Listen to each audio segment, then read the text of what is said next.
Good morning मेरे class 10th के प्यारे बगो लोग, कैसे हैं आप लोग। आशा करते हैं कि आप लोग ठीक होंगे और मन लगा के पढ़ाई कर रहे होंगे। तब बगो लोग हम लोग 2026 के बीबीडी गाइड से है ना हिंदी का ऑब्जेक्टिव देखने वाले हैं बगो लोग, है ना। 2026 के बीबीडी गाइड से हिंदी का भी ऑब्जेक्टिव देखने वाले हैं। तो आज हम लोग चलेंगे गद्य खंड के चैप्टर नंबर 2, गद्य खंड से चैप्टर नंबर 2 जिसका नाम है विष के दांत, है ना। जिसको लेखक तो आप लोग सभी जानते होंगे, कौन है बोलो, तो नलिन विरोचन शर्मा है ना। किसके, तो विष के दांत के लेखक नलिन विरोचन शर्मा। तो परीक्षा के हिसाब से यह चैप्टर भी बहुत इंपॉर्टेंट चैप्टर है वो लोग। इससे आपको 2 से 3 नंबर का क्वेश्चन पूछता है, तो हड़बड़ाना नहीं है वो लोग। इसको एकदम आसानी से आप कर लीजिएगा। खाली बस आप ध्यान से देखते चलिए और सुनते चलिए, है ना। करना कुछ नहीं, खाली बस देखते चलना है और सुनते चलना है। आपको एक वो क्वेश्चन याद हो जाएगा। और करना क्या है बोलो, जैसे आप चैप्टर पढ़ रहे हैं तो चैप्टर पढ़ने से पहले आप पहले इसका है ना सब्जेक्टिव पढ़ लीजिए, यानी चैप्टर पढ़ लीजिए, चैप्टर 2 बुक से। उसके बाद ऑब्जेक्टिव मारिए। और इसमें ज़्यादा क्वेश्चन नहीं है, इसमें आपको 45 क्वेश्चन है बोलो, 45 क्वेश्चन है। अब बहुत इंपॉर्टेंट क्वेश्चन है, सब के सब इंपॉर्टेंट है भी ये बोलो। तो करना क्या है, इस 45 क्वेश्चन को पहले आप खुद से बनाइएगा, ईमानदारी से, है ना, खुद से बनाइएगा। उसके बाद है ना, जो हम क्वेश्चन के आंसर जवाब देंगे उससे आपको मिलाते चलना है। और लास्ट में हमें कमेंट करके बताइएगा कि आपने कितना नंबर का सही बनाया है 45 में से, है ना। इससे आपका टेस्ट भी हो जाएगा साथ में और ऑब्जेक्टिव भी क्लियर हो जाएगा, दोनों काम एक साथ हो जाएगा बोलो। तो चलिए वीडियो को शुरू करते हैं। ध्यान से बनाइएगा, हबड़ाना नहीं है, आराम आराम से बनाना है ना। हम भी आराम आराम से चलेंगे। देखिए कहता है क्वेश्चन नंबर फर्स्ट, बहुत अच्छा क्वेश्चन है। क्वेश्चन नंबर फर्स्ट देखिए, कहता है विष के दांत शीर्षक पाठ किस कहानी संग्रह से लिया गया है। विष के दांत शीर्षक पाठ किस कहानी संग्रह से लिया गया है। तो यह लिया गया है बोलो विष के दांत तथा अन्य कहानियां से, है ना। विष के दांत तथा अन्य कहानियां से ऑप्शन नंबर बी हमारा सही हो जाएगा, है ना। जिनको जिनको सही गया है वो लोग प्लीज़ कमेंट कीजिएगा इसका ऑप्शन जरूर कमेंट कीजिएगा, हमें पता चल जाएगा कि कौन कौन वो लोग सही जवाब दिए हैं, है ना। चलिए क्वेश्चन नंबर 2 हम पढ़ रहे हैं, वो लोग ध्यान से इसका भी जवाब दीजिएगा। कहता सेन साहब की कितनी लड़कियां थी। सेन साहब की कितनी लड़कियां थी, तो 5 लड़कियां थी वो लोग। ऑप्शन नंबर बी हमारा सही हो जाएगा 5, है ना। चलिए क्वेश्चन नंबर हम लोग 3 देखते हैं, ध्यान दीजिएगा। क्वेश्चन नंबर 3 ये भी बहुत अच्छा क्वेश्चन है ना। देखिए 2023 में 22 में पूछा गया, बोलो लगातार पूछा है। देखिए कहता है क्वेश्चन नंबर 3, सेन साहब की 5 लड़कियां कैसी थी। सेन साहब की 5 लड़कियां कैसी थी, तो सुशील थी बोलो। ऑप्शन नंबर डी हमारा सही हो जाएगा, सुशील, है ना। चलिए क्वेश्चन नंबर 4 देखिएगा, कहता है लेखक नलिन विरोचन शर्मा की माता का नाम क्या था। लेखक नलिन विरोचन शर्मा की माता का नाम क्या था, तो रत्नावती शर्मा था बोलो, Ratnavati Sharma. Option number B हमारा सही हो जाएगा, रत्नावती शर्मा, है ना। चलिए क्वेश्चन नंबर 5 देखिए, ये भी झकासा क्वेश्चन है। कहता है मदन किसका बेटा था। मदन किसका बेटा था, तो मदन था बोलो गिरधर का बेटा था, है ना, गिरधर का बेटा था। ऑप्शन नंबर बी हमारा सही हो जाएगा, गिरधर। चलिए क्वेश्चन नंबर हम लोग 6 देखते हैं, ध्यान दीजिएगा। क्वेश्चन नंबर 6 कहता है, क्वेश्चन नंबर 6 कि यूनान व रोम के संपूर्ण साहित्य से कहीं अधिक विशाल है। यूनान व रोम के, है ना, संपूर्ण साहित्य से कहीं अधिक विशाल है। क्या है बोलो, तो यह है आपका संस्कृत भाषा और साहित्य, है ना, संस्कृत भाषा और साहित्य। ऑप्शन नंबर बी हमारा यहाँ पे सही हो जाएगा। चलिए क्वेश्चन नंबर 7 देखिए, कहता है विष के दांत पाठ की विद्या है। विष के दांत पाठ की विद्या है, तो क्या है बोलो, तो यह है आपका कहानी है ना। क्या है, कहानी है। ऑप्शन नंबर बी हमारा सही हो जाएगा, कहानी। चलिए क्वेश्चन नंबर 18 देखिए, कहता मदन के लिए क्या खाना मामूली बात थी। मदन के लिए क्या खाना मामूली बात थी, तो है ना मार खाना मामूली बात थी। किसके लिए, तो मदन के लिए। ऑप्शन नंबर सी हमारा यहाँ पे सही हो जाएगा, है ना।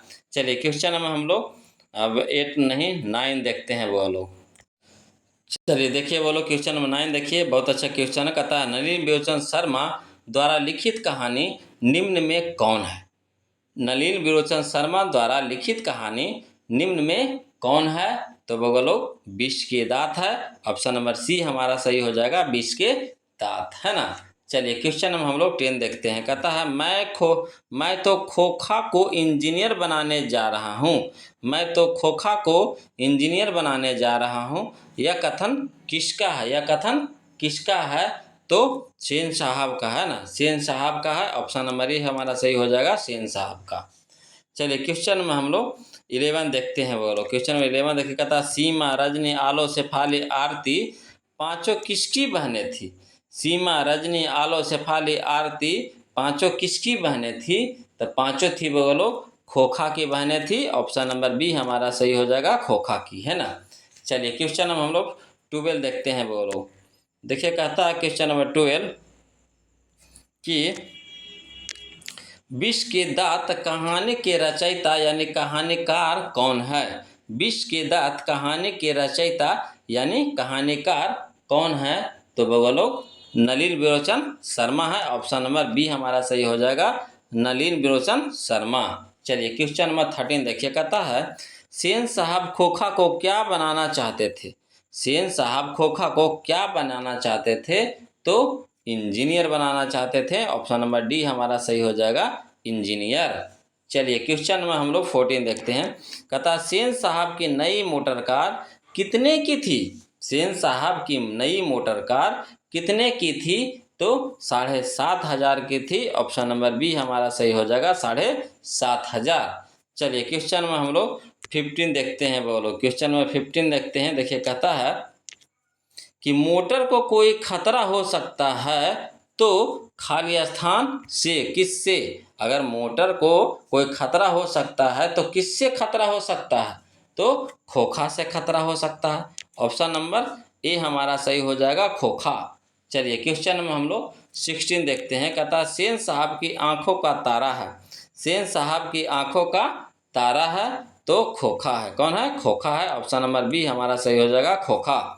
चलिए क्वेश्चन नंबर 17 देखिए। कहता खोखा के दांत किसने तोड़े? खोखा के दांत किसने तोड़े? तो खोखा के दांत है ना किसने तोड़े? तो मदन ने। किसने तोड़ा था बोलो? मदन ने। ऑप्शन नंबर ए हमारा सही हो जाएगा, मदन ने, है ना। चलिए क्वेश्चन में हम लोग 18 देखते हैं। बोलो क्वेश्चन नंबर 18 देखिए। ये भी बहुत अच्छा क्वेश्चन है, 2019 में पूछा गया है। कहता है कि नलिन विरोचन शर्मा का जन्म कब हुआ? नलिन विरोचन शर्मा का जन्म कब हुआ? तो जन्म हुआ था बोलो 18 फरवरी 1916 को, है ना। 18 फरवरी 1916 को। ऑप्शन नंबर बी हमारा यहाँ पे सही हो जाएगा। चलिए क्वेश्चन में हम लोग 19 देखते हैं।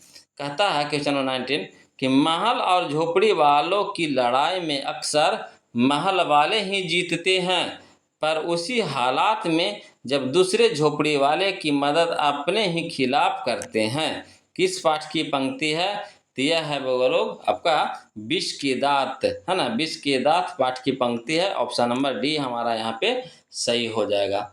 चलिए क्वेश्चन में हम लोग 20 देखते हैं। बोलो क्वेश्चन नंबर 20 देखिए। कहता है क्वेश्चन नंबर 20 कि किसके अनुसार सेनों ने सिद्धांतों को भी बदल लिया था? किसके अनुसार सेनों ने सिद्धांतों को भी बदल लिया था? तो यहाँ पे सही ऑप्शन हो जाएगा हमारा, ऑप्शन नंबर बी हमारा सही हो जाएगा, है ना। खोखा के अनुसार। किसके अनुसार? तो खोखा के अनुसार। ऑप्शन नंबर बी हमारा सही हो जाएगा। चलिए क्वेश्चन में 21 देखिए। बोलो ये तो अब अच्छा क्वेश्चन है। कहता ऐसे ही लड़के आगे चलकर गुंडे, चोर, डाकू बनते हैं। यह पंक्ति कहानी के किस पाठ ने कही है? ऐसे ही लड़के आगे चलकर गुंडे, चोर, डाकू बनते हैं। यह पंक्ति कहानी के किस पात्र ने कही है? तो सेन साहब कहे थे वो लोग, सेन साहब। ऑप्शन नंबर सी हो जाएगा हमारा सही, सेन साहब कहे थे, है ना। चलिए क्वेश्चन नंबर 22 देखते हैं वो लोग। कहता है क्वेश्चन नंबर 22 कि विष के दांत कहानी किस वर्ग के अनेक, है ना, अंत विरोधों को उजागर करती है? विष के दांत कहानी किस वर्ग के अनेक अंत विरोधों को उजागर करती है? तो है ना मध्य वर्ग, है ना, मध्य वर्ग। यहाँ पे ऑप्शन नंबर ए हमारा सही हो जाएगा, मध्य वर्ग। चलिए क्वेश्चन नंबर 23 देखिए। कहता सेन साहब के मित्र थे तो सेन साहब के मित्र कौन थे? तो पत्रकार थे। ऑप्शन नंबर डी हमारा सही हो जाएगा, पत्रकार। चलिए क्वेश्चन में हम लोग 24 देखते हैं। कहता सेन साहब की कितनी पुत्रियां थी? तो सेन साहब की 5 पुत्रियां थी, है ना। कितने पुत्रियां थी? 5। एक पुत्र 5 पुत्रियां। ऑप्शन नंबर बी हमारा यहाँ पे सही हो जाएगा। चलिए क्वेश्चन में हम लोग 25 देखिए। कहता है सेन साहब के पुत्रियों में से एक थी।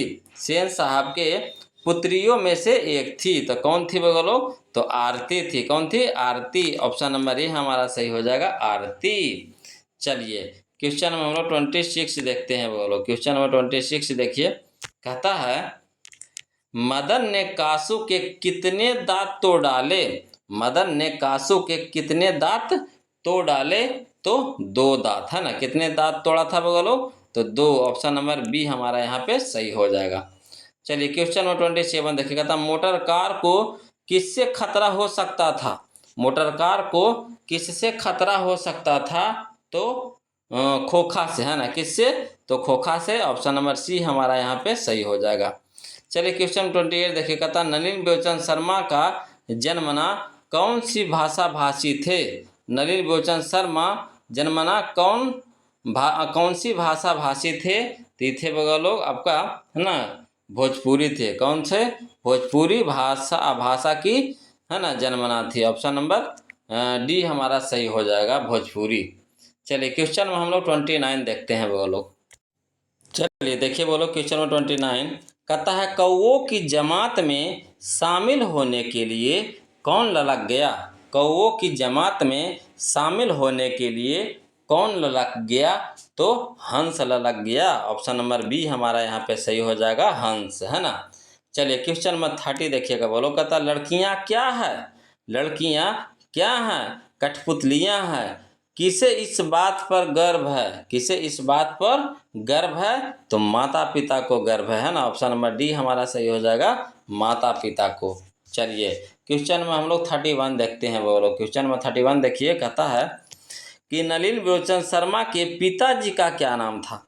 नलिन विरोचन शर्मा के पिताजी का क्या नाम था? तो पंडित रामावतार शर्मा। ऑप्शन नंबर ए हमारा सही हो जाएगा, पंडित रामावतार शर्मा। चलिए क्वेश्चन में 32 देखिए बोलो। क्वेश्चन में 32 देखिए। कहता है कि मदन के पिता का नाम था। मदन के पिता का नाम क्या था? तो गिरधर लाल, है ना। गिरधर लाल नाम था बोलो। ऑप्शन नंबर बी हमारा सही हो जाएगा, गिरधर लाल। चलिए क्वेश्चन नंबर 33 देखिए। कहता सेन साहब की मोटर कार किस रंग की थी? सेन साहब की मोटर कार किस रंग की थी? तो काले रंग की थी। ऑप्शन नंबर सी हमारा सही हो जाएगा, काले रंग की। चलिए क्वेश्चन नंबर 34 देखते हैं वो लोग। कहता है क्वेश्चन नंबर 34 कि नलिन विलोचन शर्मा की स्कूल की पढ़ाई कहाँ हुई? नलिन विलोचन शर्मा की स्कूल की पढ़ाई कहाँ हुई? तो हुआ था बोलो पटना कॉलेजिएट स्कूल में, है ना। पटना कॉलेजिएट स्कूल में। ऑप्शन नंबर डी हमारा सही हो जाएगा, पटना कॉलेजिएट स्कूल। चलिए क्वेश्चन नंबर 35 देखिए बोलो। कहता सेन साहब की मोटर कार थी। सेन साहब की मोटर कार थी तो स्ट्रीमल इंड। ऑप्शन नंबर ए हमारा सही हो जाएगा, स्ट्रीमल इंड। चलिए क्वेश्चन नंबर 36 देखिए। कहता है दृष्टिकोण किनकी रचना है? दृष्टिकोण किनकी रचना है? तो नलिन विलोचन शर्मा की है। ऑप्शन नंबर बी हमारा सही हो जाएगा, नलिन विलोचन शर्मा। चलिए क्वेश्चन में हम लोग 37 देखते हैं बोलो। क्वेश्चन नंबर 37 देखिए। कहता है कि नलिन विलोचन शर्मा का जन्म कहाँ हुआ था? नलिन विलोचन शर्मा का जन्म कहाँ हुआ था? तो हुआ था बोलो, है ना, भद्रघाट पटना में। भद्रघाट पटना में। ऑप्शन नंबर सी हमारा सही हो जाएगा, भद्रघाट पटना में। चलिए क्वेश्चन नंबर 38 देखिए बोलो। कहता है किससे मोटर की चमक दमक को कोई खतरा नहीं था? किससे मोटर की चमक दमक को कोई खतरा नहीं था? तो किससे नहीं था बोलो? तो सेन साहब के पुत्रियों से, है ना। सेन साहब की पुत्रियों से। ऑप्शन नंबर डी हमारा यहाँ पे सही हो जाएगा। चलिए क्वेश्चन नंबर 39 देखिए बोलो। कहता है मदन की उम्र क्या थी? तो मदन की उम्र थी बोलो 5-6 साल थी, 5-6 साल, है ना, 5-6 साल का मदन था। ऑप्शन नंबर ए हमारा यहाँ पे सही हो जाएगा। चलिए क्वेश्चन में हम लोग 40 देखते हैं। बोलो क्वेश्चन नंबर 40 देखिए, बहुत अच्छा क्वेश्चन है। कहता है क्वेश्चन नंबर 40, मदन अक्सर किसके हाथों से पीटता था? मदन अक्सर किसके हाथों से पीटता था? तो पिता के हाथों से पीटता था। ऑप्शन नंबर डी हमारा सही हो जाएगा, पिता के हाथों से, है ना। चलिए क्वेश्चन नंबर 41 देखिए, कहता है सेन साहब ने किसे खूब फटकार लगाई? सेन साहब ने किसे खूब फटकार लगाई? तो गिरधर लाल को, है ना, गिरधर लाल को। ऑप्शन नंबर ए हमारा सही हो जाएगा, गिरधर लाल को। चलिए क्वेश्चन में हम लोग 42 देखते हैं। बोलो कहता है गिरधर लाल किस वर्ग का प्रतिनिधित्व करता है? गिरधर लाल किस वर्ग का प्रतिनिधित्व करता है? तो निम्न मध्य वर्ग, है ना, निम्न मध्य वर्ग। ऑप्शन नंबर डी हमारा सही हो जाएगा, निम्न मध्य वर्ग। चलिए क्वेश्चन में हम लोग 43 देखते हैं। बोलो क्वेश्चन में 43 देखते हैं। देखिए कहता है क्वेश्चन नंबर 43 कि नलिन विलोचन शर्मा की मृत्यु कब हुई? नलिन विलोचन शर्मा की मृत्यु कब हुई? तो हुआ था बोलो आपका, है ना, 12 सितंबर 1961 को, है ना, 12 सितंबर 1961 को हुआ था। ऑप्शन नंबर ए हमारा सही हो जाएगा, 12 सितंबर 1961। चलिए क्वेश्चन नंबर 44 देखिए। बोलो कहता कासु मदन के साथ किस खेल में शरीक होना चाहता था? कासु मदन के साथ किस खेल में शरीक होना चाहता था? तो शरीक होना चाहता था बोलो लट्टू के खेल में। किस खेल में? तो लट्टू के खेल में। ऑप्शन नंबर ए हमारा यहाँ पे सही हो जाएगा, है ना। चलिए क्वेश्चन में हम लोग 45 देखते हैं। बोलो यह इस चैप्टर का लास्ट क्वेश्चन होगा, इसके बाद आपकी बारी आ जाएगी जी। कमेंट करके ज़रूर बताइएगा कि आपने कितना नंबर का सही बनाया है 45 क्वेश्चन में से, है ना। और घबराना नहीं है। बोलो टोटल के टोटल वीडियो आपको चलेगा, इसमें आपको टारगेट चलेगा, आपको बीबीडी चलेगा, उसके बाद फिर आपको, है ना, ब्रिलियंट चलेगा। तीनों आपको गेस्ट पेपर यहाँ पे गाइड चलेगा बोलो। तो घबराना नहीं है, पारा पारी से पढ़ते चलिए। उधर आपको टारगेट हम चला दिए हैं, है ना। वीडियो के प्लेलिस्ट में जाइएगा, चैनल के प्लेलिस्ट में, तो आपको सारा वीडियो मिल जाएगा, वहाँ से आप देख सकते हैं। चैनल के प्लेलिस्ट में जाइएगा ना, तो वहाँ पे चैप्टर बाय चैप्टर सब बनल है ना, विषय बाय विषय। आपको वहाँ से आप क्लिक करिए, वहाँ से आप देख लीजिए, सारा चैप्टर आपको मिलेगा 1 2 3 4 टोटल, है ना। फिर मैथ का भी वीडियो हम ला रहे हैं बोलो, बहुत जल्द आ जाएगा, है ना। तीनों किताब से चालू कर देंगे और साथ में अपना असाइनमेंट से भी चालू कर देंगे। 3 को किताब चलेगा, फिर मेरा असाइनमेंट चलेगा, टोटल से चलेगा। आपको एक भी क्वेश्चन एग्जाम में नहीं छूटेगा बोलो। तो चलिए क्वेश्चन नंबर 45 देखिए। इसको देखने से पहले वीडियो को लाइक किए हैं कि नहीं? वीडियो को जो लाइक नहीं किए हैं प्लीज़ वीडियो को लाइक कर दीजिएगा सबसे पहले।